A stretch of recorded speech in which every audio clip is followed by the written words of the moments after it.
Dave's Killer Bread is ready to rock your January reset with killer taste, killer nutrition, and a chance to win a VIP concert prize pack. Text RESET to 73876 to enter. No purchase necessary. Visit daveskillerbread.com/reset for details.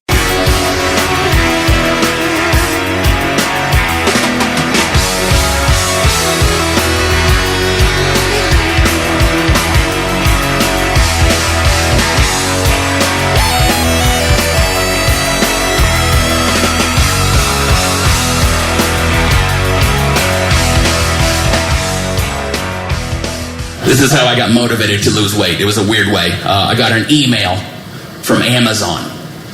And the email said, based on your recent activity, we thought you might be interested in this. And it was a picture of a bag of Cool Ranch Doritos. Which, honestly, I've never not been a little bit interested in.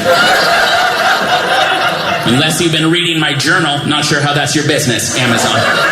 Your Morning Blitz begins now. Gas, quick!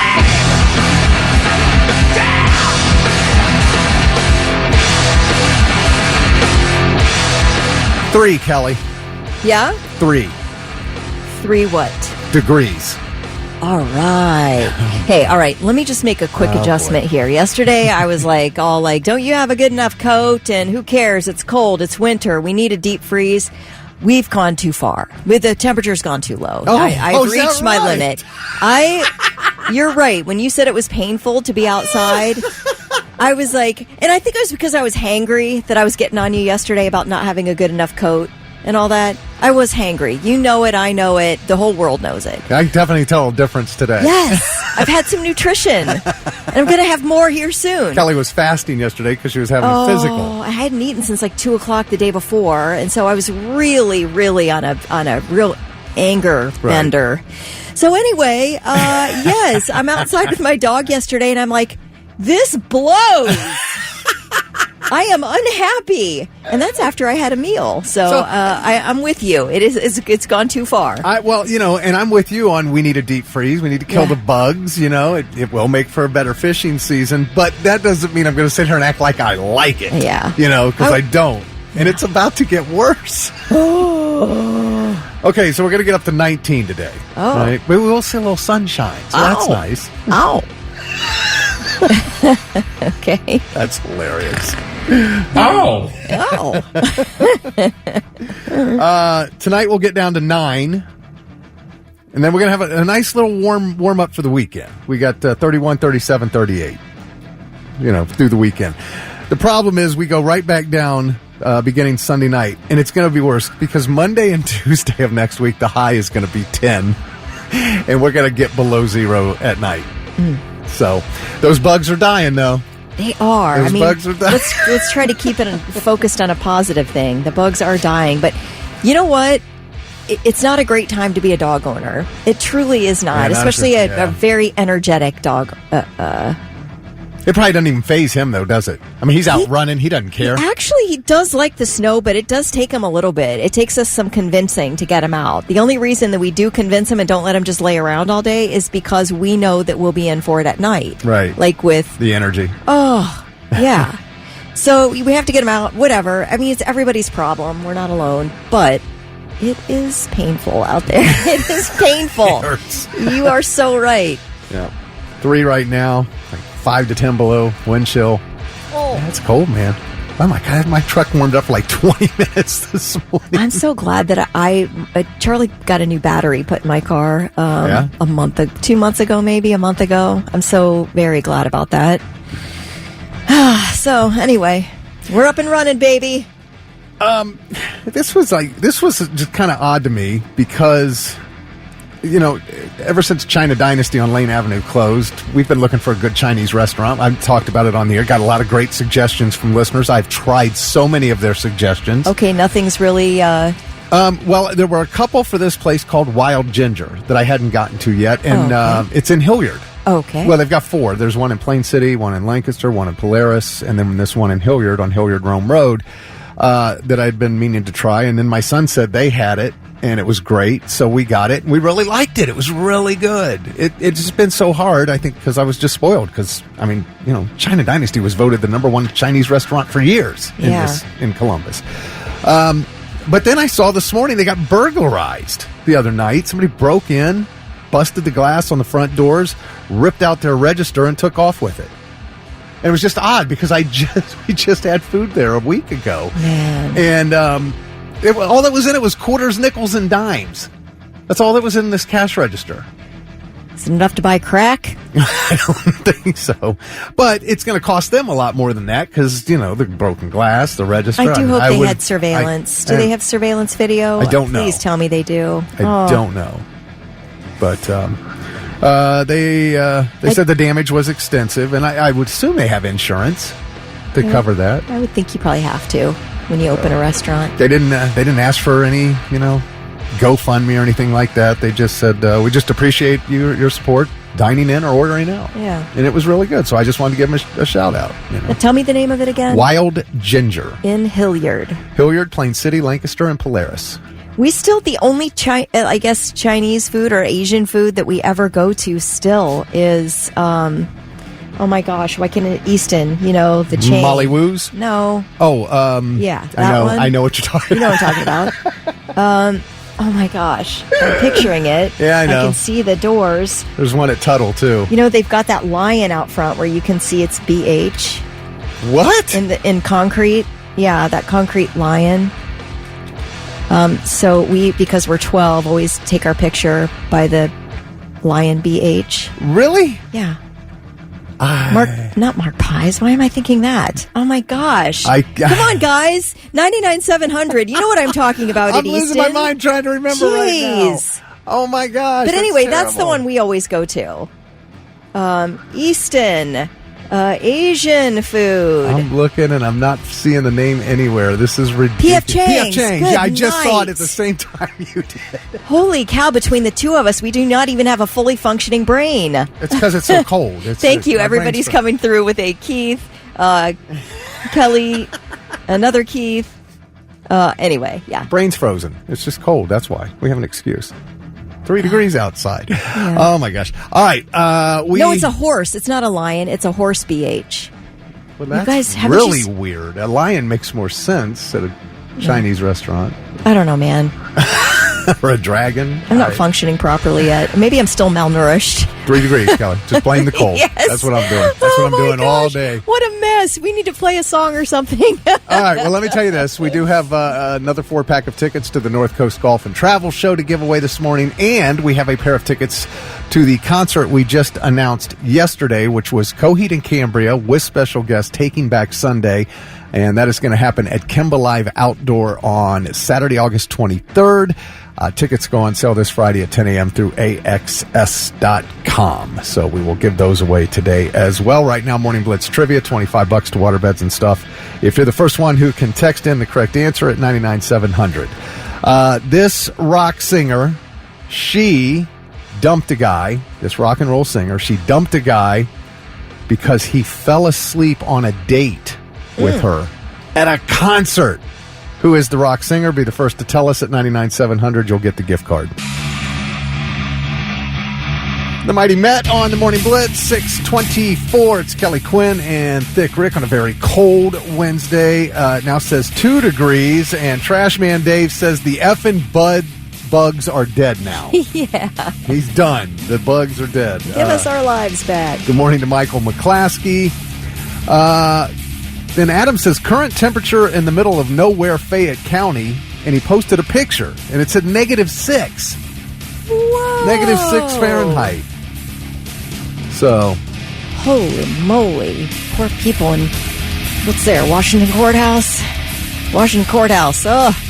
All it's right. cold. All right, Dave Greenberg. All right. He says it's only 52 here. We're in Port St. Lucie. Miss you guys. We're heading from here to St. Thomas. Okay, well, that's great. And wonderful. You're missing us. Okay. Yeah, that is wonderful. Congratulations. I'd much rather be hanging out with you right now.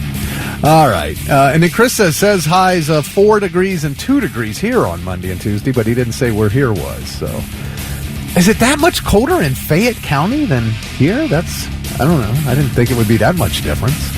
I know it's out in the open more, but anyway. I don't know. Barometric pressure, wind speed. Who knows what's going on out there? All right. When you kept saying BH, Justin Arrow, it says beauty hole? Like, I guess you could call it that. And Brad Hume said Supreme Buffet is the Chinese buffet place to go. So. All right, our Morning Blitz trivia question. We asked what rock singer, female rock singer, ended a relationship with a guy because he fell asleep on a date at a concert. Over the past 75 years, more than 10,000 chemicals have entered our food supply, but the EU allows just 300 additives. At Thrive Market, we prioritize quality, banning over 1,000 ingredients found in conventional grocery stores. Our Healthy Swap scanner helps you find better versions of your pantry essentials, without the junk, dyes, or fillers, and everything is delivered right to your doorstep. So shop at a grocery store that actually cares about your health at thrivemarket.com/get started for 30% off your first order and a free $60 gift. Dave's Killer Bread is ready to rock your January reset with killer taste, killer nutrition, and a chance to win a VIP concert prize pack. Text RESET to 73876 to enter. No purchase necessary. Visit daveskillerbread.com/reset for details. This girl takes her rock and roll serious, and they were at a Tool concert. She says she was very excited to see the band, huge fan of the band, saw it as a good opportunity to ask somebody out on a date.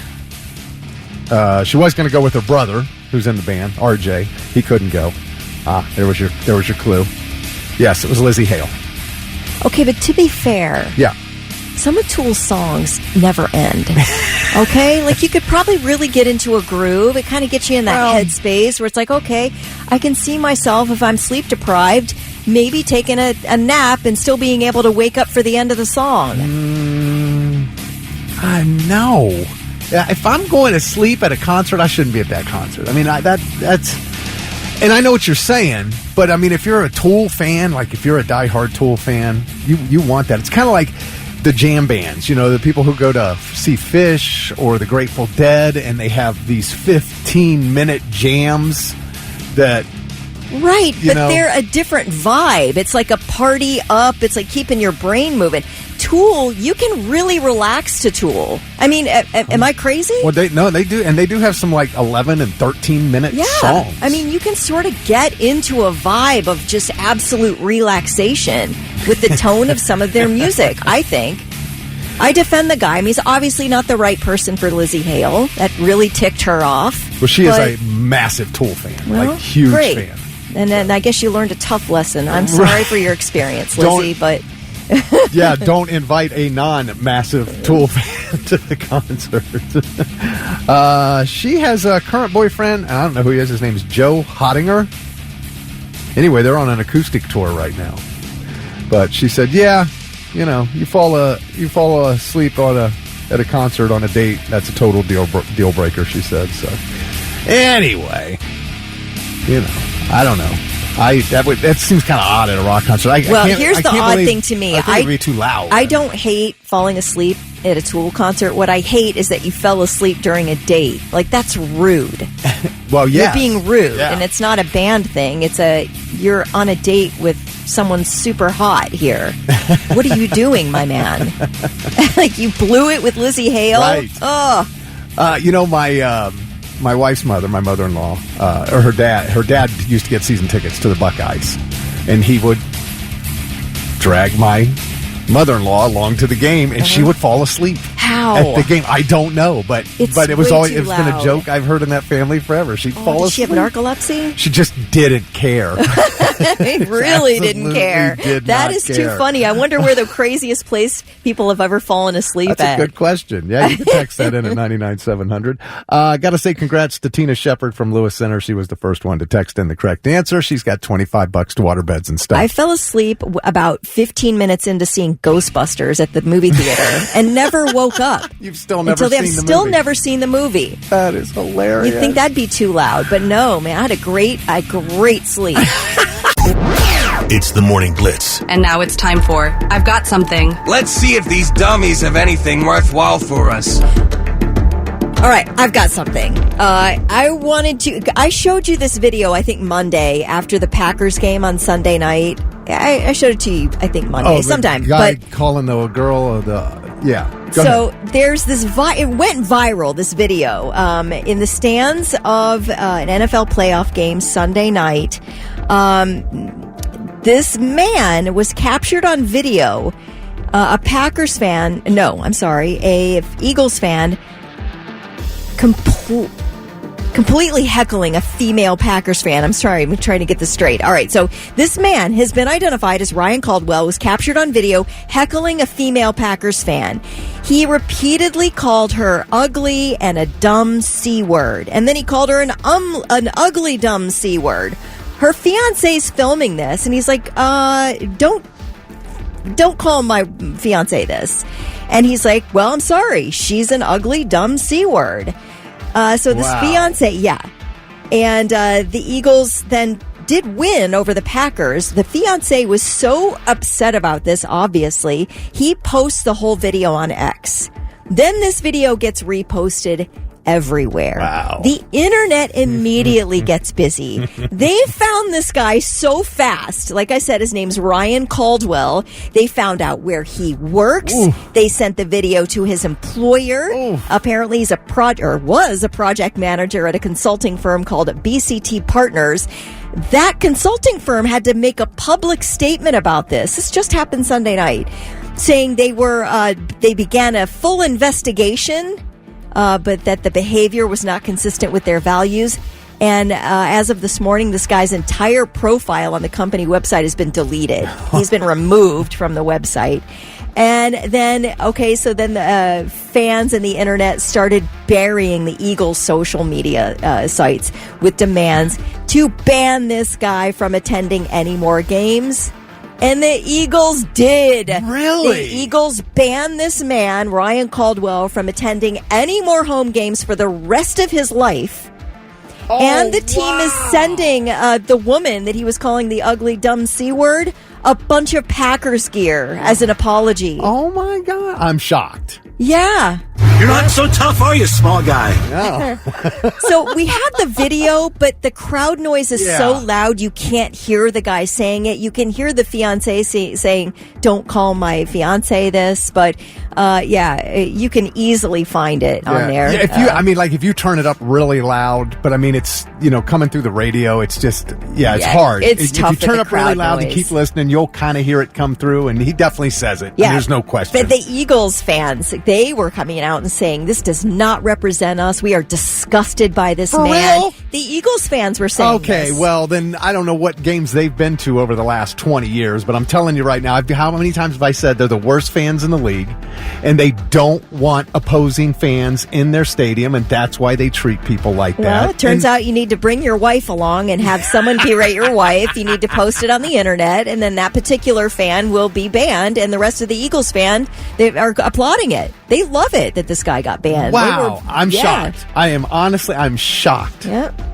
Well, I don't know. Yeah, I just wonder if there was no video, nothing would have happened. No, of course, sure not. But man, I applaud them. That's great. Because I won't go to a game there. No way. That's just no fun to put up with that kind of stuff. And I get it. That's what home field advantage is. But yeah, you can take it too far. That's for sure. All right. Well, I will give props to the organization for that.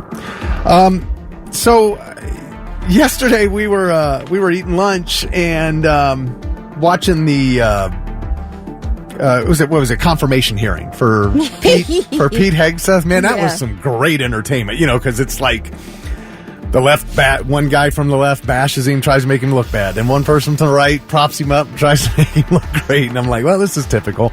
But what was not typical to me was this senator, because I had never heard this before. Doesn't shock me, but I had never heard this before because I guess Pete had done some drinking in his past. Oh, like most of the world.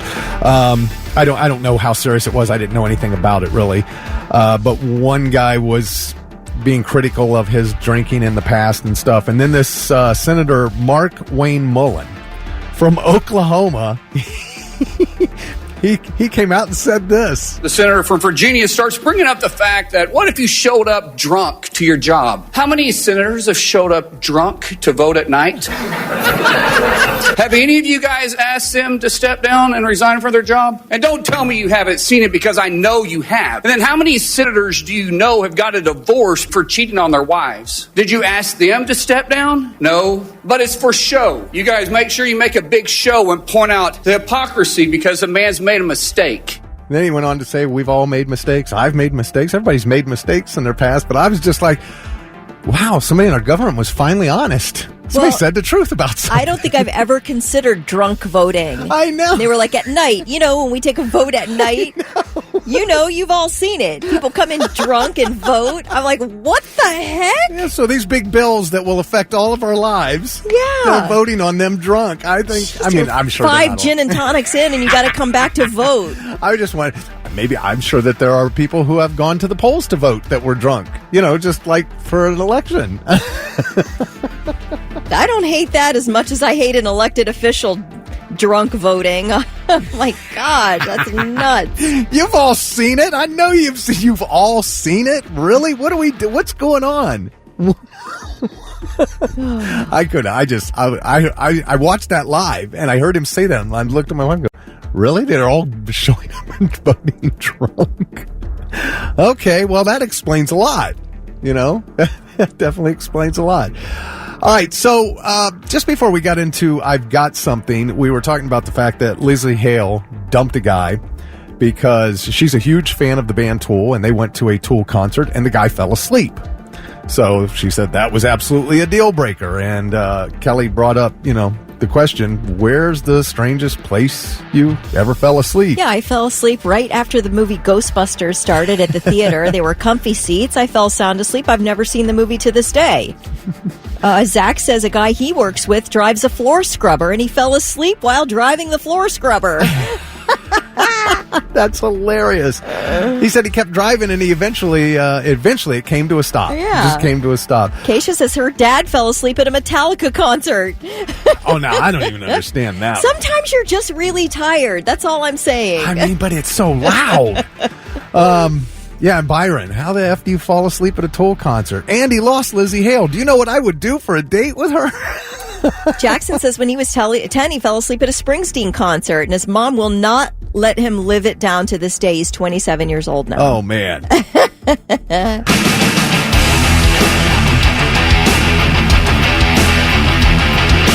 Falling in reverse on the Morning Blitz, 6:49. Kelly Quinn, Thick Rick, and we were talking about strange places you fell asleep before. Like Lizzie's ex-boyfriend at a Tool concert, yep. Lizzie Hale. That was a deal breaker. She ended that. Kelly, you fell asleep at the Ghostbusters movie in the theater. John in Lancaster says he fell asleep in Army basic training while standing up and getting yelled at by a drill sergeant. And he says, I'm not alone in this. Wow. How? Because you can be sleep deprived, that you could fall asleep while somebody's yelling at you. But standing? Yes. You just drop at that point? I don't really know, man, but it happens. People can get that tired. I hope they didn't dishonorably discharge you for that. I don't know how you have control over that. It's not like a conscious decision you made. I feel like you've never seen like a boot camp movie. Oh, no, I can see how it would happen. That's what I'm saying. You can't, you're not making a conscious decision to do that. Your body's saying, hey, man, I can't take anymore. Doug says, I used to work with a guy delivering furniture, and he'd fall asleep riding shotgun every day, and his head would be bouncing off the window.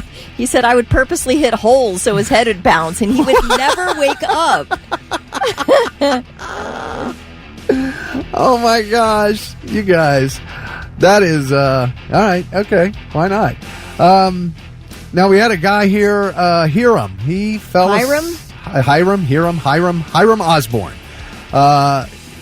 during sex with his girlfriend after a night of drinking. Ouch. And he said he got reminded of it in the morning. I bet. So, and for the rest of your life, maybe? I don't know. That was probably a deal breaker for her. Noah says, I fell asleep at a Garth Brooks concert. Went with a large group. They were all huge country music fans. I wanted to go because the guy's a legend in country music, but I knew very few songs. And it just popped down. There we go. I was out for about 3 songs before my wife woke me back up. Wow. Okay, Brian Charles. Sleeping at my Overwatch position while taking indirect fire randomly through the day is probably one of my more crazy places I have slept. Oh, my gosh. It's wow, wild. Dude. Wow. Yeah, Chad says when I was at boot camp, we'd stand for hours on end. If you locked your knees, you'd pass out. Yeah, Jay said, I was about to say that, Kelly. I'm a mover, and if I'm not driving, I'm usually snoozing. Yeah, So. yeah. Ryan says he fell asleep during the first Underworld movie premiere in a packed theater, and then his wife fell asleep at Rammstein's latest stadium tour. Now, there you go. That's loud. See, we need to send these to Lizzie Hale to let her know that, no offense, but sometimes people are so tired, they will fall asleep at a loud concert. Yeah, and as far as falling asleep standing up, Travis Hamler said, yeah, I've done it during barracks fire watch at basic training, fell asleep standing up. Somehow you just kind of wobble a little bit, and then you wake up. Yeah. Joe Swavely said he fell asleep at your mama's house. Of course, that's Joe. Of course. Oh, my gosh. All right. Haven't you ever fallen asleep someplace weird, Thick Rick? I'm trying to remember. I'm sure I have, but I can't. That's okay. Well, you let us know later if you ever come up with something. I will if I think something. I'm sure I have, though. We were also talking about this Eagles fan who got fired and got banned from all Eagles games for calling the Packers fan an ugly, dumb C word. Yeah. And it just reminded me of something else I'd seen. Patrick Mahomes, quarterback for the Chiefs, he and his wife just welcomed their 3rd child, and it's a daughter. She was born on January 12th, and I know you're going to love this, Kelly. I think it's a little odd, but you will love it because you love names. Her name is Golden Ray Mahomes. I'll be calling her Goldie all day long, baby. That is a great name. Golden Ray, R-A-Y-E, Golden Ray Mahomes. I knew you'd love it. Very cute. I knew you'd love it. Yep. So, yeah, and she, I guess, she did not do well. Brittany Mahomes, with this one, she said she's done. This was the last one because I guess it was not an easy pregnancy and birth. So, but congratulations to them on their 3rd kid. That's cool. And now, the 3 things you need to know before you go. Well, I have a wildfire update for you. At least 25 people have died as multiple wildfires fueled by severe drought conditions and strong winds rage across the Los Angeles area. Thousands of firefighters still battling wildfires across 45 square miles of densely populated Los Angeles County. The status of the 2 largest fires, the Palisades fire, has destroyed about 5,000 structures. It's covered more than 23,000 acres and is at 18% containment. The Eaton fire north of Pasadena has destroyed or damaged around 7,000 structures. It's burned over 14,000 acres and is at 35% containment. We are learning a little bit more about a killing in Whitehall Monday night. A father was shot to death at a house on Ludington Road at about 10 p.m. and police have arrested 2 suspects. One of them is the victim's son and the other is his son's half-brother.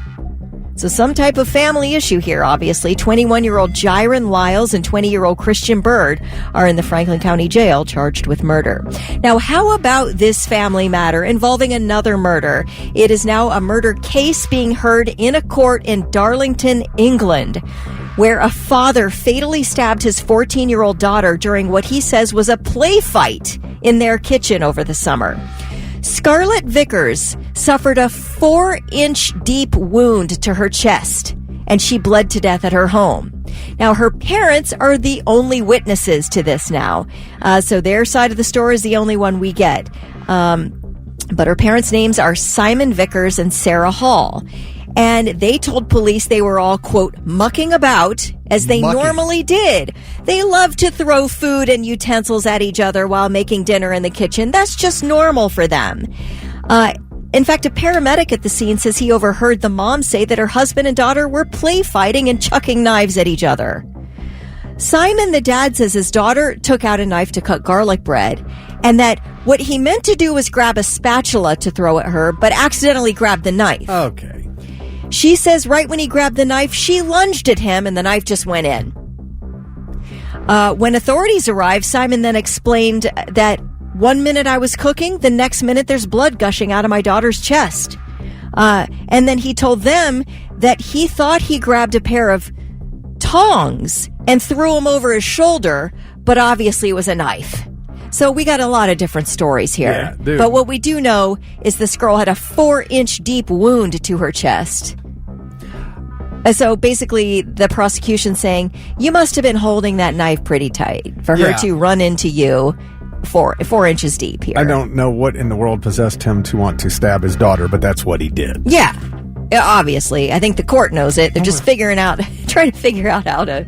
I can't imagine being the spouse. This is your child. I know. And you're basically trying to get your husband out of being punished for killing your daughter? What are you doing? There's some stuff going on in that family. There's some. I don't know if there were like anti-daughters, something about her. I don't know. Or are we the weird ones? Do people have knife fights in the kitchen, just horsing around? Are we throwing knives at each other? So when I was young, a non-adult, we did crazy stuff. We fought with nunchucks and stuff, but never really tried to. We definitely never tried to kill each other. You didn't grab the butcher knife out of the block, the knife block, and whip it was all in fun, your dad in fun. It's like, use the chucks, I'll use the bow staff. We'll see what happens. Okay. Yeah. Nothing like that, though. Very crazy. All right, those are your 3 things.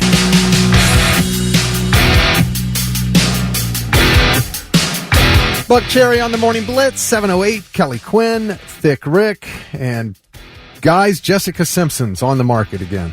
She's available. I saw that. She and her husband, Eric Johnson, former NFL tight end, just announced that they are separated, and now she's trying to sell her home again. She had it on the market last year. It was listed at $22 million. And obviously this is out in L.A., and she pulled it off this past August, and now she's put it back up. And obviously, home values have not gone up out in L.A.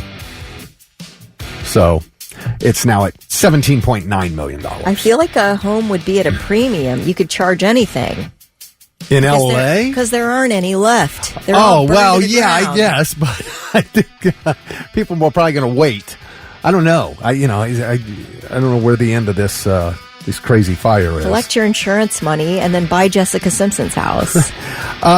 Even if she only gets 17.9 out of it, she bought it in 2013 for 11.5. So she'd still make, over $6 million off of it. Well, thank God. She's going to be all right. I know. Okay. So, that's like, whatever. Okay. I don't know that I really care. That's fine. But what came out of this was that she bought the home from Ozzy and Sharon Osbourne. Oh, cool. In 2013 for $11.5 million. And so you wonder, did Ozzy and Jessica ever get together and record a song together? They did, Kelly. I don't know how I missed this. In 2003, there was a show called the Osbourne Family Christmas Special on MTV. Okay. Never heard of this. And Ozzy went into a dream sequence where he and Jessica are decorating the Christmas tree. You can watch this video on YouTube. You see Ozzy and Jessica Simpson dancing around, rocking around the Christmas tree, Kelly. And later they're going to have some effing pie. But there they were, and they were singing while they were doing it. This is real. A beautiful sight, we're happy tonight. Walking in a winter wonderland. Gone away is the bluebird. Here to stay is a new bird. He sings a love song as we go along. Walking in a winter wonderland. Kelly looks like she's about ready to start howling. Oh, we just single-handedly ruined Christmas. That is the worst song I've ever heard. That was Sharon. And in the video it goes, Sharon! You can do the job when you're in town. This song's making me mad. It's giving me anxiety. That's how bad it is. I know. There's nothing pleasurable about listening to that. And that's why we probably never heard of it, because it just was, Jeez, have mercy. How great is that? It's terrible. Oh, my gosh. Oh, well.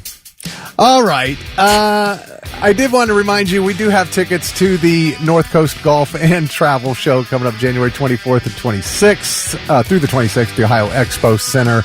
And we will give away a 4-pack of tickets to that show this hour. You just need to listen up for Country Song by Cedar. When you hear Country Song by Cedar, be caller 9 at 1-800-821-9970, and we'll hook you up with the tickets to go check out the golf show.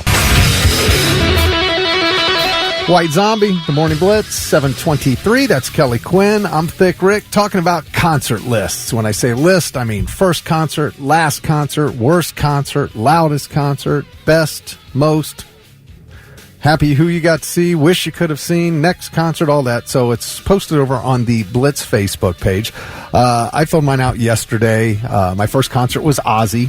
Yeah. And it was the Diary of a Madman tour. It was supposed to be with Randy Rhoads, and then he died, and then the concert got postponed for about 6 weeks. It was at the Fairgrounds Coliseum, so I did not get to see Randy Rhoads. My last concert was Pop Evil and Bad Wolves, part of Blitzmas. Worst concert I ever saw was Trapped at the Alrosa Villa, and I'm sorry, it was. I had to answer the question. It was on the list. I hate to crap on them, but it was terrible. I'm sorry, there was no emotion in the show. And my son and I walked out. We didn't even stay to hear Headstrong. It was just, and a lot of people walked out with us because there were only like 50 people left in there when we left. So, sorry, I don't know if it was a bad night or what, but I heard a lot of other people say the same thing about that band. But, sorry, guys. Loudest concert I ever saw, Motley Crue, Vets Memorial. We were a lot of people chimed in on that one, said they were there as well, and it was outrageously loud. Yeah, we were third row on the left, like right in front of the giant Marshall stack. The stack, and my ears rang for 3 days. Yeah. I mentioned that. I got scared. I was like, I'm going to have what's it called? Tinnitus. I thought it was going to be that way for the rest of my life. I was scared to death. Yeah. Best concert I ever saw, Marilyn Manson, 2013 at Kimba Live. It was a sold-out show, and he only did encores if the show was sold out on that tour, which he did. And he encored with the Irresponsible Hate Anthem. That show, I don't know why, but that show was phenomenal. It sounded great. He was great. The whole band, it was just the crowd was so into it. That's the one where he touched your hand? No, that was okay. Yeah, that was Smoke Out. I held him up while he sang. You held him. That was cool. Who I've seen the most, it was close. It's Ozzy was number one. I was trying to go back through all the shows, which is hard to do sometimes because I've seen a lot. But Ozzy I've seen the most, and then Def Leppard was a close second. Most surprising band I ever saw was Bush. I guess I didn't know what to expect. I wasn't really expecting much. It wasn't a band that I was like, oh, I got to see them. And then I just happened to see them and blew me away. Great. I mean, put on a hell of a show. Band I was happy I got to see was Pink Floyd. Band I wish I could have seen was Led Zeppelin. And my next concert would be Beartooth, I believe, which is Saturday night. All right. So, what's your list? That's great. All right, I'll go through mine quickly because I do want to get to our question, and I don't know how interesting my list is. First concert, Jackson's Victory Tour, That's right. 1984, Yeah. Cleveland Stadium. Last concert was something at Sonic Temple last year. I think it was In This Moment. I think that's the last one I saw. Somebody said, does all of Sonic Temple count? I'm like, well, yeah, why not? Why not? Worst concert, absolutely walked out of this about 4 or 5 songs in. Whitney Houston, 1991. Remember Capitol Music Center at Beulah Park? She performed there. She was absolutely terrible. My friend and I, we looked at each other and we're like, we're not sitting through this. We got up and left Whitney Houston. She was awful. I've got some audio from that concert. I decided long ago never to walk in anyone's shadow. If I fail, if I succeed, you can't take away my dignity. Sexual chocolate. Sexual chocolate, everybody. The thing that was terrible about Whitney Houston was not her voice. She has one of the most angelic, beautiful voices has ever graced our presence on planet Earth. she just was really bored. She looked almost like unhappy. That sounds like trap. That she was there. Yeah. So I'm like, I don't need this. Loudest concert, it was a tie for me between System of a Down 2002 Promo West and Megadeth sometime in the 80s, early 80s at the Newport. My ears rang after that one as well. A lot of the loudest concerts were at Newport. Yeah, saw a lot of that. Pretty loud. Best concert tie between Aerosmith at Polaris Amphitheater in 1994 and Sting in Cincinnati in 1991. Those were two of my very best concerts. Band I've seen the most, Megadeth. I've seen Megadeth 4 times. Most surprising band to me, B-52s. I really wanted to go to see the B-52s. I thought it would be a fun concert. They were playing with the Pretenders. It was one of the most fun times I've ever had at a concert. The B-52s were incredible. I can see that. It really exceeded my already high expectations. Having fun. A fun evening. I bet the crowd was so into it. It was a blast. Yeah. It was a total blast. Happy I got to see the Eagles 2002 before Glenn Frey died. And, of course, my very favorite Barry Manilow. I had to go by myself to that concert. I'm really glad I saw that. The one I wish I could have seen, Queen, obviously. And then my next concert, I hate to bore you all, but I have symphony tickets for the end of February. So that's my next concert coming up. Well, I guess that's a concert. Yeah, sure it is. The question I really love, though, is one you and I have already answered. Have you ever paid for a concert and walked out because it was so bad? Yeah. Mine was Whitney. Yours was Trapped. Yep. And we're curious to know. Text us at 99700. Let us know if you've ever walked out of a concert. Yeah. Did you walk out? Tell us why. You can call us up and explain, what happened to make you walk out. All right, see, they're on the Morning Blitz at 7:38. Just getting my winner information there from Angie Berenson of Shelby, Ohio. She was caller 9 when she heard Country Song, and she got the 4-pack of tickets to go check out the North Coast Golf and Travel Show coming up January 24th through the 26th over at the Ohio Expo Center. You can go to columbusgolfshow.com for tickets and details on that. And we'll have more of those tickets to give away tomorrow. We've still got your tickets to Coheed and Cambria. We'll give those away, tell you how to get them coming up here after Kelly's 8 o'clock news. So we asked the question, what concert was so bad that you walked out? Kelly walked out of Whitney Houston. Walked out of Whitney Houston. It was really a terrible experience. Probably so terrible. When you're really excited for something, and then that makes it just that much worse when it's so bad. Right. It was very disappointing. Yes, my friend and I walked out, I want to say 4 songs in or so. We were like, this is ridiculous. We're not going to waste our time. Oh, wow. So Rick Miller and his wife walked out of the same show. Pretty wild. Look at that. They said it was terrible. Yeah. Absolutely. It was terrible. Talk about mailing it in. Somebody who did not want to be there, and she was not making that a secret at all. She did not want to be on that stage. She was not having any of us. So we're like, that's fine. Heath said he walked out of a Kid Rock concert, didn't realize it was a country show. Because he had his country spell there, he did that, and he's done country shows. So. Yes. Dustin in Johnstown said he went to see Europe and Def Leppard at Legend Valley and fought his way to the stage through the rain and the mud. Then the sun came out. It got so hot they could only get through 2 Def Leppard songs, and they ended up going back to their van to be in the AC. So that show, I got to the wall, and it was raining. Yes, that's true, and it did get hot as heck. And I was paying the security that are along the wall, because I was right on the wall for that show, and I would pay the security a couple bucks for a jug of water to pour over me throughout the day, and they would do it. They even sold me pop and cheese. One of them sold me a cheeseburger because they were being fed. Yeah, and I was sitting. I didn't have to leave. I could just buy stuff from the security guys. It was great. Good for you. I was shocked. I was like, well, this is great. I don't ever have to move the whole day. So. Jason Rose said he walked out during Motley Crue's set at Louder Than Life last year. There was no emotion from the band. They just went through the motions. Terrible concert. And, I figured we'd hear a few of those because I have heard nothing but terrible things about that tour. Steve Scott said, I'd say Motley Crue. Last one I walked out of because Vince's singing is terrible. It was at Cleveland Stadium, the Cleveland Stadium tour. And I don't know what happened with this show at Inc., but I saw this on a few of the lists because we've got a concert list posting over on the Blitz Facebook page. It's like your first concert, the loudest, the best, the worst, everything. And I saw several people said specifically when Mudvayne played at Incarceration, the sound was so terrible. So there must have been something wrong because last year at Sonic, they sounded fantastic. Yeah. So, I don't know. I don't know what happened.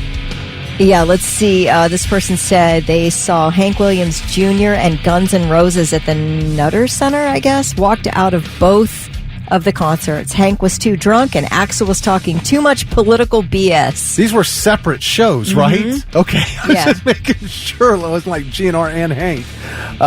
J.C. Wood said Rob Zombie at Ozfest 2005. He spent the whole time complaining about how hot it was and about the sound system. We left 3 songs in. Oh, wow, yeah.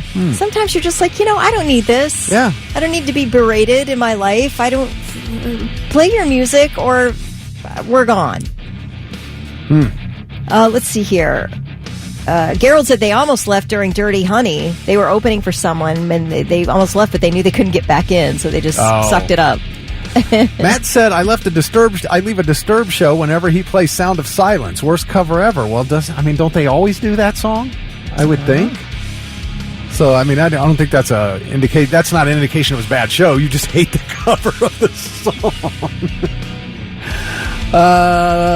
Angie, who just won, said she walked out on Spin Doctors, 1995, Delaware State Fair, 2 songs in.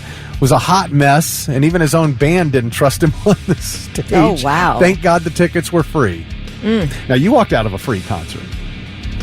I did. This is going to, and it wasn't because it was bad. It was just because we aren't fans. My husband and I had to work a Bruce Springsteen show, and it was nice. There were box seats. We had winners. We were up there. It was beautiful.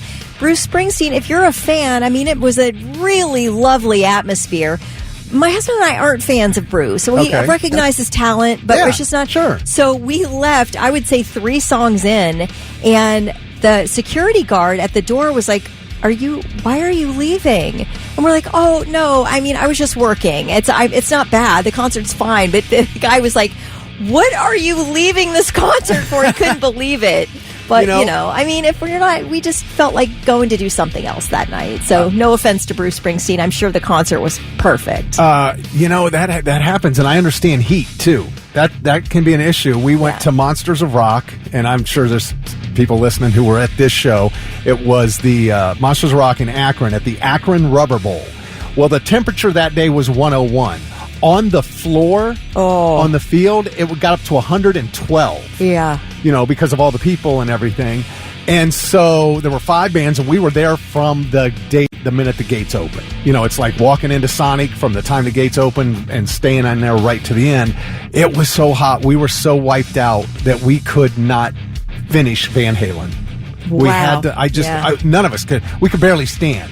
We were completely exhausted from the heat in the day.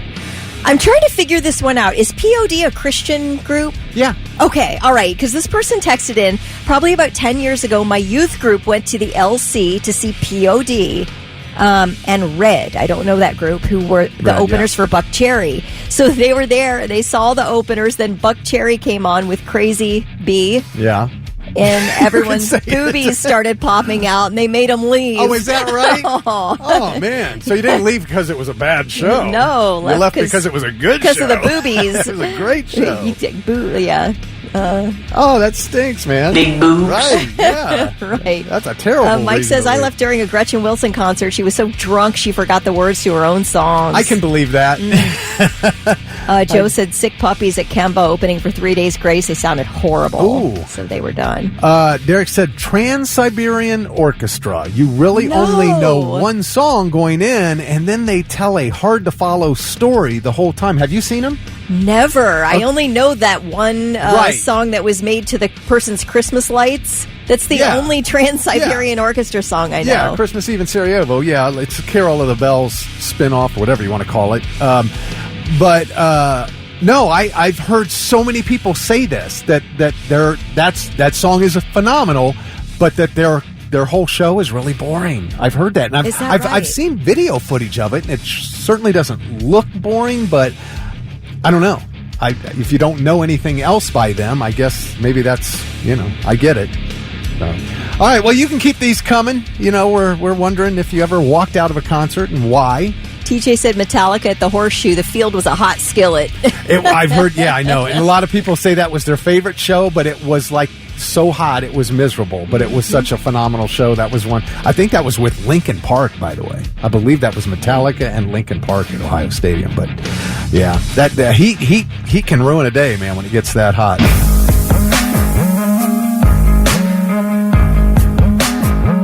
The Morning Blitz, Smashing Pumpkins, 7:51. Kelly Quinn, Thick Rick, talking about the worst concert you ever went to that you walked out of because it was so bad. You paid good money and you're like, it's not worth my time. Oh, man. Tina, I was really sorry to hear this one because I love Asking Alexandria, but had to leave Asking Alexandria at the Bluestone because it was so extremely hot, number one, and number two, it was so crowded you literally could not move. There was nowhere to get some relief from the amount of people in that small venue. Oh, yeah, I could never do that kind of situation. I'm with you. That's intolerable. It's that hot and that crowded. And that crowded when you can't even move. And it's like, where are the fire exits? This person said Wiz Khalifa at Express Live years ago. Didn't smoke much at the time, so when I was there, I got so high. And by the time Wiz Khalifa was on, I remember greening out. What is that? I remember greening out and waking up to Black and Yellow and then just deciding to leave. What is a green out? Weed? Yeah. Is this constant smoking, I guess? Too much? I don't know. I don't know. AJ said, went to see Live back in the day at Polaris Amphitheater. So boring. So low energy. Okay. Live. Okay. All right. Doug Rogers talking about seeing Limp Bizkit when he was 16. Fred Durst came out, acted like he was hurt and couldn't play. The whole crowd cheered, and then he was like, psych, and started playing, and then the whole crowd booed. What? All right. So they didn't want to sing? I don't know. They must have been opening for somebody, I guess. Yeah. He said they were opening for Metallica, I guess. Okay. I don't know, man. All right. Yes. Trashman Dave said, I left Bourbon and Beyond one day at 4 p.m. Terrible venue if it's hot out. I would never spend money on Louder Than Life. Oh, okay. Yeah. Okay. That's a new one. Mike said, I went to Trans-Siberian Orchestra and it was amazing. But then Anthony also said Trans-Siberian Orchestra was great the first time I saw them, but they have never changed the show, the set. It's the same thing every show, every year. Mm-hmm. So once you've seen them once, you've seen them, I guess. Yeah. I don't know. This person said that they work concerts, and he or she says it kills me how people pass out drunk and get carried out before the show even starts. I always wonder about people like that. It's like, you are already passed out. It is noon, my man. It is noon. I see that at Sonic every year. They'll be like over, somebody's passed out in the grass. It's 1 o'clock in the afternoon. We are having a good time all weekend, though. It is kind of funny. It's sort of... we all have that same chuckle when we pass by people like oh, well, you know what it is. Bad. You walk by and you go, rookie. I've seen that. Seen it several times. Seen it at Legend Valley. It happens. Metallica at the Horseshoe was awesome. Summer Sanitarium back in early. Yeah, it was a Summer Sanitarium tour. And Doug said it was with Limp Bizkit. So that was that show. He said, I had a ticket. My mom wouldn't let me go. I was 16. But wasn't Linkin Park also? I could have sworn Linkin Park was at that show. Can you imagine Linkin Park, Limp Bizkit, Metallica? What a great concert. Yeah. Stained at Ozfest. It was either 2000, 2001. And that was, they didn't give a reason. They walked out. All right, now Robert from Mansfield says he walked out on Tool at Louder Than Life as the headliner 2 years ago. He said, I don't mind their music, but it was a half hour in and they were only starting the second song. After being there all day, I was falling asleep. I was just done. So he left Tool early. Oh, wow. Okay. Yeah. All right, here we go. Wait, you weren't Lizzie Hale's date, were you, Robert? That's funny. You didn't blow that, did you? I hope not. Okay, so Brandon said the Summer Sanitarium Tour 2003 at the Horseshoe. It was Metallica, Linkin Park, Limp Bizkit, Deftones, and Mudvayne. That's the best concert ever. I'm so mad I missed that concert. I can't believe I missed that concert. We have a couple people chiming in, Mike, and then another person says greening out is when you smoke until you pass out. Okay. Yes, other person said green out is like a blackout just from weed. All right. Well, I knew it had to have something to do with weed. So, all right. Well, hey, thanks for everybody texting in with these. Again, over on the Blitz Facebook page, we got a post for your concert list. Go and, just list yours out because I've been having a great time reading all of these. It's like your first concert, your best concert, your worst, loudest, the most surprising, who you were thrilled to see, who you wish you would have saw. All that. It's over at the Blitz Facebook page. And now, all right, I'm listening. 3 things you need to know before you go.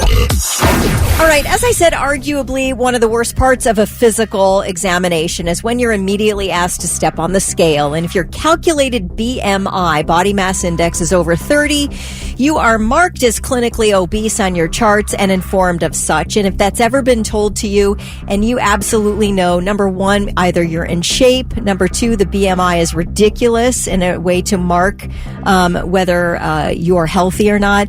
There is a new report published in the medical journal, The Lancet, that says clinical obesity is so overdiagnosed. There is no distinction between someone with chronic illnesses caused by their weight, who should be diagnosed with clinical obesity, and somebody who has no health problems and are healthy people, because it doesn't take into consideration your body fat. It's your estimated body fat based on your weight and height ratio is the BMI. So they just sort of take a guess at your body fat when they can actually measure body fat and see if most of what your weight is muscle, right, and not fat at all. Yeah, because this makes it. Ace texts in. He says, "I'm 6'2", 175 pounds, basically skin and bones, and my BMI is obese. How is that even possible?" Yeah, 6'2", 175. They screwed that up somehow. So BMI over 30. And so basically this medical journal report says that the BMI fails to distinguish between muscle and body fat or account for the more dangerous fat that people can collect around their waist and organs. That really does need some medical attention. Yeah. They say that diagnosing somebody's weight or health problems, it needs a way more nuanced diagnosis. That people who may be overweight but having no health problems can be diagnosed with something called maybe preclinical obesity, something like that. The reason that they were doing the study, because everybody's known that BMI is crazy way to calculate whether you're overweight or not, or obese or not. That's been known for years. They've been trying to sort of work with that. The problem coming in now is that if you are diagnosed obese because of your BMI, a lot of people are their treatment plan includes drugs, like the weight loss drugs, or surgery. You're offered a surgery option. Money. It's all about the money. To get your weight down when you may not need to get your weight down. It's all about the money. So it's, or maybe not so. Maybe clinically a doctor feels like they are responsible for telling you that your options for getting your weight down below a certain BMI. Yeah, well, they used to tell you to exercise and eat right. So that's what they're saying. Surgery. That's what they're saying is that if you are diagnosed something maybe called preclinical obesity, that you would only be recommended to, hey, just, kind of watch what you're eating and make sure you're healthy. Yeah. And it's like pre-diabetic. Exactly. And I don't think that, to me, and it's just an opinion, there's a difference between overweight and obese. To me, they're two different things. Obese is like extreme. To me, that's how I've always felt about it. You can be 20, 30 pounds overweight and not be obese. Right, but it's a clinical term. I know. It's not stupid. what your feelings are about when you should be considered obese. It is a clinical term, meaning overweight. Like if you look on your charts, I know. it could say well-nourished. And all that means is that you're not malnourished. It doesn't mean that you're fat. Right. But people look at that and go, oh, well-nourished. So I don't know. I think it's just a clinical issue and a clinical term, but it can rock your world if a doctor says you are considered obese. Yeah. When really you're in shape and doing just fine. So anyway, that needs some attention. All right, let me just quickly say that Meta, the owner of Facebook, Instagram, and WhatsApp, getting ready to cut about 5% of its global workforce. These are the low performers, the underperformers. I don't know if you've ever worked in a situation where you are put on notice that you are underperforming and they're going to be like doing some massive oversight on your work. But this happens in big corporations all over the place. And Mark Zuckerberg says they are basically shedding the bottom 5% in terms of performers, and then they'll be replaced. So that's happening. Another thing that's happening is former First Lady Michelle Obama will not be attending President-elect Trump's inauguration next week. Her husband will be there, former President Obama. But Michelle, she was not at Jimmy Carter's funeral either. They having problems? I don't think, but maybe she's just like, I'm done. We're not president anymore. Yeah. Why do I have to come to these functions? Not my job. I'm in Hawaii. It's not my job. Do not make me leave. So I don't blame know. her. If I'm hanging out in Hawaii, I don't know that I'm making that long trip either. I can watch it on television. No if I politics really want to involved. No politics. It's just I don't wanna. I'm at the age where I don't have to anymore. All right, those are your three things. Lincoln Park on the Morning Blitz at 8:11. Kelly Quinn, Thick Rick, and Kelly's in a much better mood today because she finally got to eat. Yesterday she was waiting to get a physical, so she was fasting, and then she had her physical yesterday. And then Kelly Popcorn Pam texted in and wanted to know, what did you eat when you finally could yesterday? Here is what I did, all right? Let me tell you. On my way to my doctor's appointment, which I had to be there at 10:15, I left here at about 9:15. So I had an hour, and where I'm down the street, Henderson and Riverside Drive. That's where my doctor is. So I made a little detour to Bruegger's Bagels on Lane Avenue. I got an everything bagel with cream cheese, toasted, and then I let that bad boy sit in my car. I let it sit in my car until I was done with my physical. And I tore into that. So I didn't even leave the parking spot before I had that thing open and halfway, in the doctor's parking lot. Oh my gosh, in the doctor's parking lot. That's how you do it. You bring it with you. So I brought it with me because I knew, I don't want to be in a state of complete insanity trying to find something to eat afterwards. That's what I did, an everything bagel with cream cheese, and it was absolutely delightful. Oh, I love it. I think that's great. I do. I think that is great. All right. We have got your tickets to see Coheed and Cambria with special guest Taking Back Sunday at Kimba Live Outdoor. It's Saturday, August 23rd. Tickets go on sale Friday at 10 a.m. through AXS.com. We have them to give away this hour. You are listening for H by Tool. You are listening for H by Tool. When you hear that song, be caller 9 at 1-800-821-9970, and we'll hook you up with those tickets.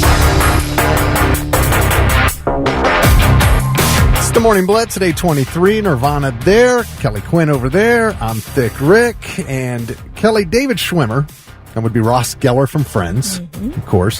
When he was 18, freshman year of college, he had a job. And he worked as a process server for his mother, who was a divorce lawyer. And he said his job was, in his words, quote, "It was my job to pop out of the bushes and serve you divorce papers." Oh, my gosh. And what a job. One of the people he had to serve, Rod Stewart. Can you imagine? You walk out and Rod Stewart, this was 1984, he said.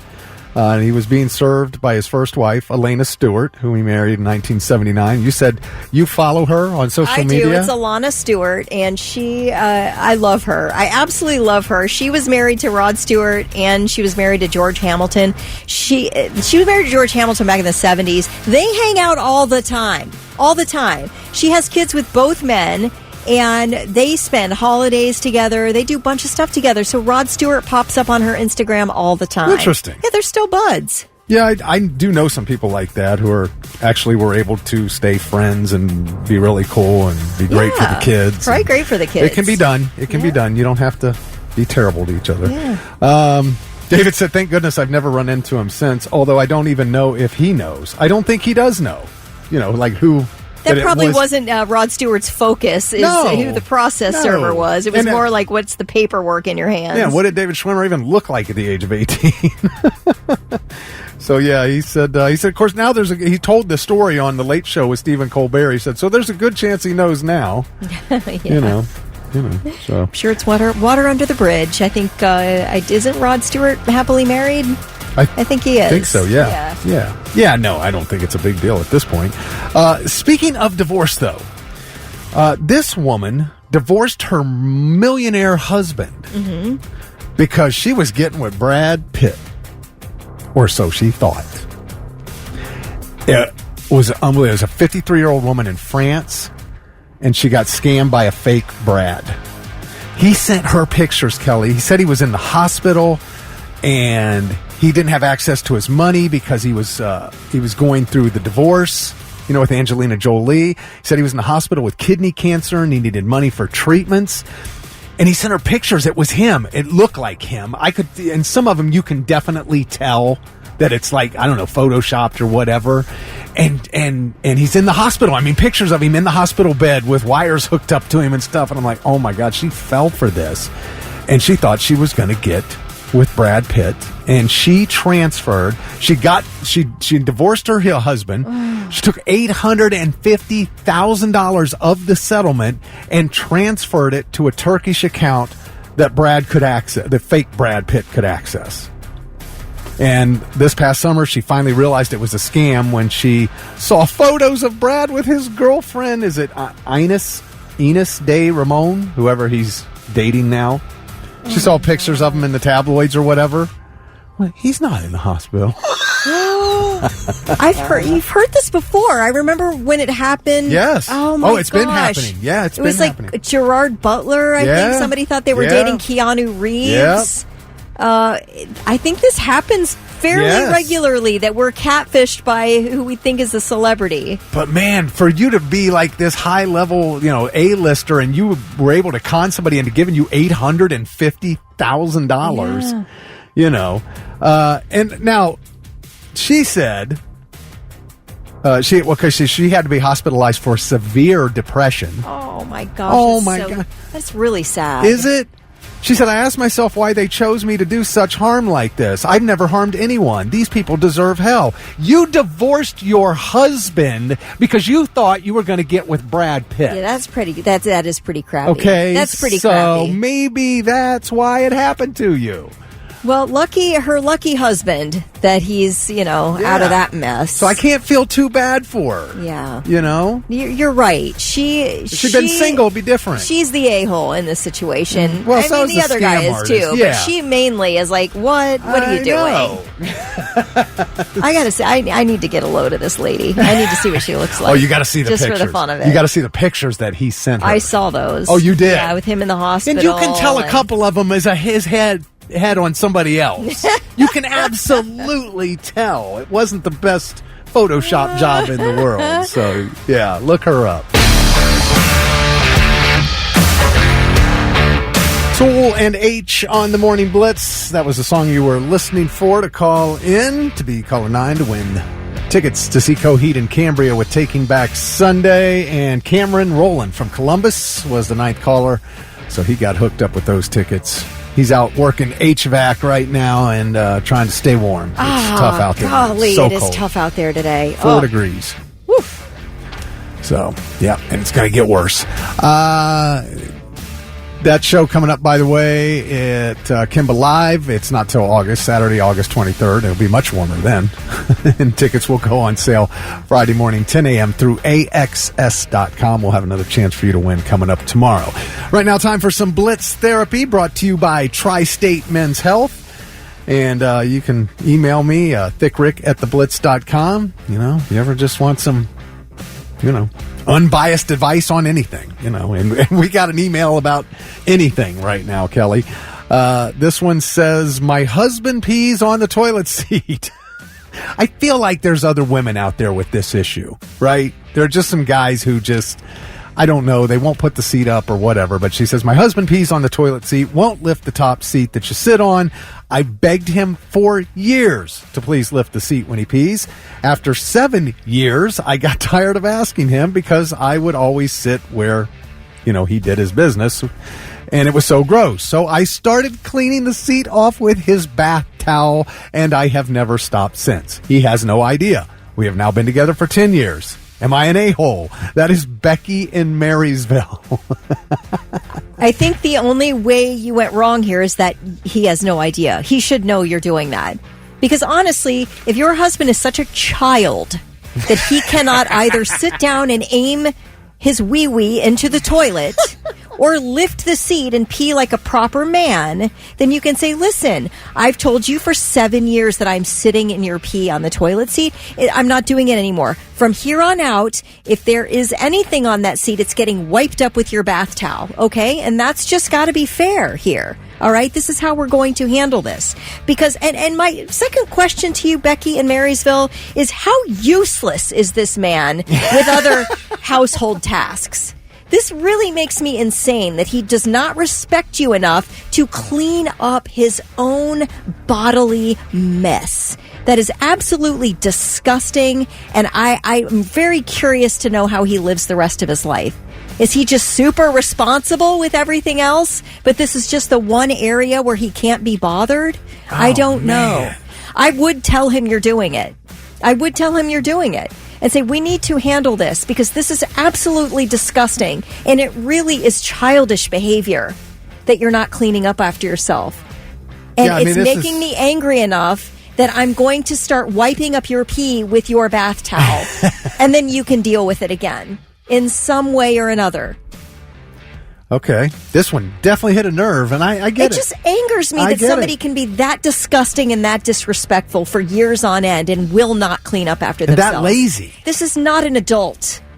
Yeah, I mean, I hear what you're saying. You should tell him. You know what I'm thinking, though? If you tell him that you're doing this, it won't stop. He just won't use that. He'll just go get a different bath towel because he knows you're doing that. Yeah, it could be. I don't know. It's worth trying, though. I think at this point, so now you've been doing this, that means you've been doing this for 3 years. And it's not, and he doesn't know it.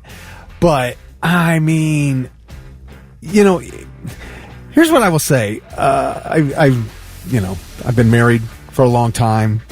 Daughters, mothers, grandparents.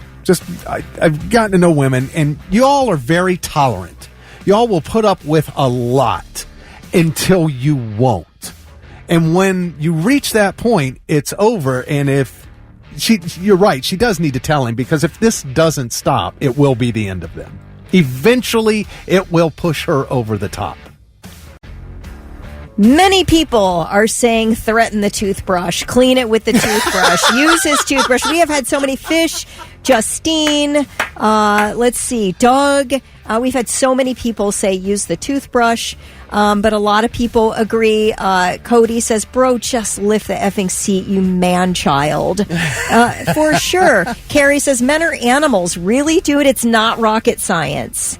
It's so elementary. It's just like I don't have any capacity in my brain for a human being who won't clean up after themselves. Especially oh my gosh. There's a level of disrespect here that I don't know that I could tolerate, honestly. I don't think after years of begging and saying this is disgusting and it's bothering me, and it's basically, isn't it assault if you spit on somebody? Yeah. Or, you're basically assaulting me every time I try to go to the bathroom. That's true. I'm getting assaulted with your urine. That's true. That's That disgusting. And I've begged you to stop and you won't. So maybe you just need to live on your own. Maybe we need separate bathrooms next house we buy. I don't know, because that's really gross. Volbeat on the Morning Blitz, 8:50. Kelly Quinn, Thick Rick in the midst of Blitz Therapy with a letter from Becky in Marysville, who's about fed up. Her husband keeps peeing on the seat. She sat in it. She got sick of it. This is for 7 years. For 7 years, she's been using his bath towel to clean off the seat, and she hasn't told him. He has no idea. They've now been together 10 years, and she asked us if she's the a-hole. I don't think it's kind of weird that you haven't told him that you're doing it. Maybe is a little a-hole-ish. To me, you're acting just like he is. Well, now. yeah, like you're kind of stooping to his level. And what Dustin made a great point when I said that he's assaulting her with bodily fluid. Dustin said, "Well, she's assaulting him now with bodily fluid on his own bath towel." I guess. Well, yeah. I guess you're right. Jamie Bias said, "How does he not stink from a urine-soaked bath towel? That's gross." So, yeah, I get it. Anyway, Kelly thinks she should tell him about the bath towel. Honestly, I feel like this is just a sign of larger problems in this situation. When you have somebody who, number one, can't even pee like an adult, like you can't clean up after yourself like an adult, you have no respect for your partner at all.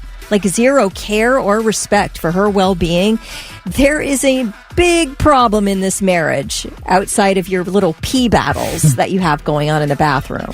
Well, Doug wants to up the game. Doug says that Becky should leave a deuce on the toilet and see what happens. Well, it would make a point, wouldn't I would love to. Oh, man, would you love to be a fly on the wall when he saw that thing? I don't know. I guess I just missed.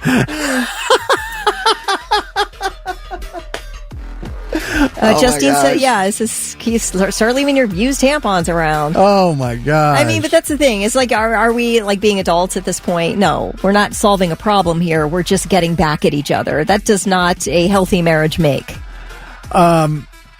Goose said, if that minuscule task is too much for you to do, just lifting the seat, how is he going to take care of you on the really hard things? Kick him to the curb. Yeah, that's what I mean. Like, what's the rest of this guy's life like? I mean, I'd love to know how he is on his job and, other household tasks. Do you have kids? Like, did this guy change any diaper? Like, what's, Yeah. I need more of the story here. Matt said, 2 wrongs don't make a right. Man, I heard my grandmother say that a million times. That's disgusting and childish behavior on her part, and he should clean up after himself, but that's grounds for divorce on her part, Matt said. Yeah. All right. Mike Funk said, put wasabi in the crotch of his underwear. Leah wants to know if they've talked about it or if she's just going off and they haven't really talked about it. She said she has told him for 7 years that it bothers her when she sits down and the seat's wet, and he just won't make an adjustment there. That is, I know. What is why? Tell that man to wear a catheter, said Aaron. Lori says put saran wrap around the seat so it splashes back up on him. Ooh, that. There are many ways to get back at each other. But if we're trying to give good, solid relationship advice, what it is to sit down once and for all and say, listen, I'm not putting up with this anymore. This is absolutely disgusting. And if it happens again, we've got a serious conversation to have here about our marriage. Period. That's it. Justine from Marion said, grow up, bro, or tuck your ish and sit down. We grown. Mm-hmm. Pam said, I wouldn't tell him. We've had 2 people say that he must have the smallest wee-wee in the world and that maybe he has a giant bank account and that's why she's still with him, because he just can't aim properly. So he's got a little tiny. Oh, I see what you... Okay, I was like, why are they saying that? Now I get it. Yeah, okay. Bree said, just make the man-child pee outside. Oh, jeez. I mean, am I wrong? Or when you're potty trained, doesn't your mom or dad teach you where to aim? Isn't that part of the potty training process? That's the best part. That's the fun part. As a little boy, this is cool. When do you get potty trained? 2, 3 years old, 4 years old? I don't know what age, but somewhere in there, you should learn how to aim your little... Yeah, I mean, you don't. The stand-up part comes a little bit later than sitting down on the potty training chair. I see. But the really best way to learn how to do that is out in the snow. Oh. That's how you really learn. Learn how to aim? Yes, that's right now would be a great time, although it's just too damn cold. Well, I take him back to basics and say, just sit down. Please do yourself a favor. It's super comfortable. Just sit down on the seat and poke your wiener in there and then have at it. Yeah, right. That's. Where do you go? Oh, Peggy said, I wish somebody would have ideas for a work restaurant because that happens all the time in the restaurant bathrooms. Because they just absolutely don't care when they're in a public restroom. That happens in the women's restroom, too, to be fair. There's always a mess on the seat because nobody wants to sit, you know? Yeah. I get it. It's gross. Jason Rowe, you are so right. Men like this are why the rest of us have a bad reputation and can't have nice things. Because it's things like this that make women go, men suck, men are pigs, men are disgusting. But we're not all like that. What do you think of this? Matt says, who's paying for the house? If he's paying for it, he can pee anywhere he wants. Matt, you're They're part married, of the problem, Matt. They're married. They're in a partnership. It doesn't matter. Yeah, They're sharing something what's here. His is hers, man. It's, sorry, dude. And now, all right, I'm listening. 3 things you need to know before you go. All right, well, let's talk about this TikTok thing. TikTok plans to shut off its app for U.S. users on Sunday when a federal ban on the social media app could come into effect unless the Supreme Court moves to block it. Now, if TikTok shuts off for all U.S. users, the outcome would be different from what is mandated by the law. The law would mandate the ban only on new TikTok downloads, I guess, on Apple or Google app stores, while existing users could still continue to use the app for some time, although there will be no servers supporting it. So it may crash a lot, etc. I don't know if it'll be worth it or not. Other people are saying, look, you need to know how to use a VPN, and, it just may become too cumbersome to get onto the app, and then it will be unsupported. So, security, too. It's right. Another issue. Right. Apparently, if you try to attempt to open TikTok, if it is indeed banned, you'll see a pop-up message with information about the ban. TikTok does plan to give users the option to download all their data so they can take a record of their personal information with them. So, I don't know. There's that. Now, what is the U.S. Supreme Court doing today? They are convening for a public session here in about 1 hour. The justices will be hearing one oral argument, and then the court, it says, may announce opinions today. So we may hear about TikTok today. As far as the one oral argument the court is hearing is called Free Speech Coalition versus Paxton. It's out of Texas. There is a law enacted in Texas that requires a business website to have an age verification in place if more than a third of their content is sexual material. Well, the argument is, hey, adult content is protected free speech, and you're making it very difficult on adults to get to that protected free speech. So Texas is saying, look, we're allowed to protect our children. We need to know if you are of age to look at this content. And this Free Speech Coalition says, no, I should have complete, utter, unimpeded access to that website because it's free speech, and plus you're making me show my driver's license. So now there could be data breach problems. You're making me identify myself. I should be able to look at content without having to expose who I am. So there are all these kinds of arguments. Well, I guess I'm trying to understand the free speech. I mean, is it? Yeah, under U.S. law, adult content is protected speech. Okay. So it is your First Amendment right to be able to look at adult content. Right, yes. But guess what? If you're going to an adult movie, you have to show an ID to get in. What's the difference? I don't know. I don't know what the difference is. I don't know what the difference is, but the Supreme Court has struck down these Texas laws like this Texas law before, so it probably will get struck down, and they'll have to, it's like allow access. Hey, look, you're gonna make it harder for people to give me their money, so these kids need to be able to do whatever the hell they want.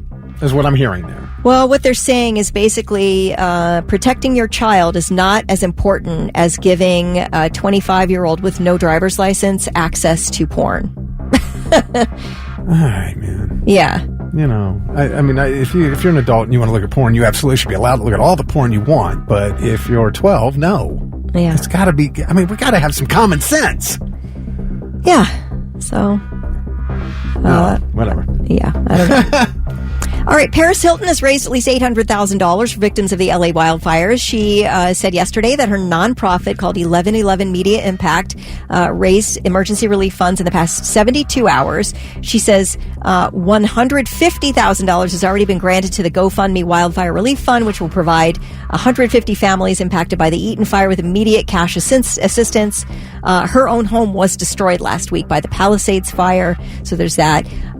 Also, by the by, we are hearing for the final time the nation will be hearing from President Joe Biden. So he will speak to the nation tonight for the final time before he leaves office. Just an FYI, and those are your three things.